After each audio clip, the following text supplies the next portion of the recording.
Hi guys! Welcome back to my mini vlog. Nandito kami ngayon sa Hacienda Jensen Farm Resort. Let's go. Kalakasan ng swimming ngayon dahil sa sobrang init. Sumama kami ni Mia sa aking mga tita, pinsan at kapitbahay.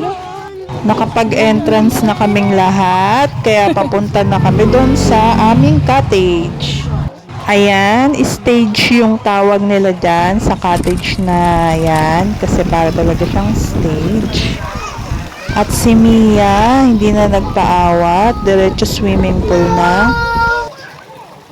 Hindi na ako masyadong naka-video kasi mababasa yung cellphone ko and wala naman akong cameraman. Sariling sikap lang to guys. Ayan, puro si Mia lang yung may video.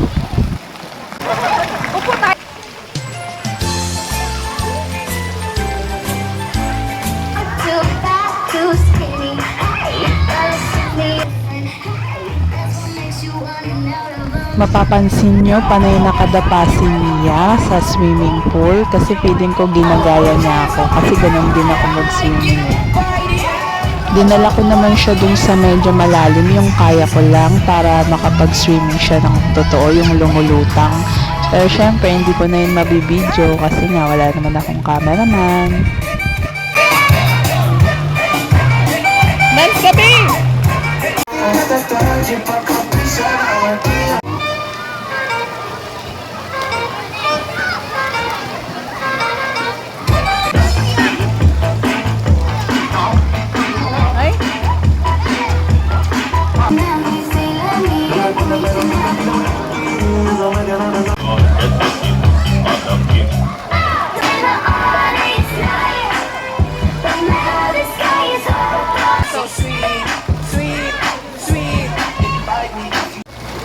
Favorite paglaruan ni Mia, yung waterfalls na yan.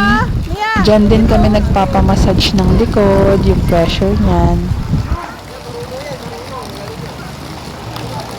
Dali!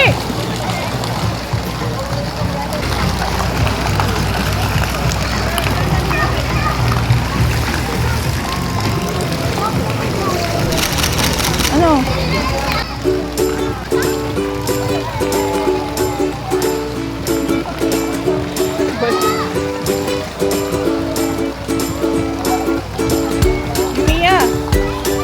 Ayun lang guys. See you sa next vlog.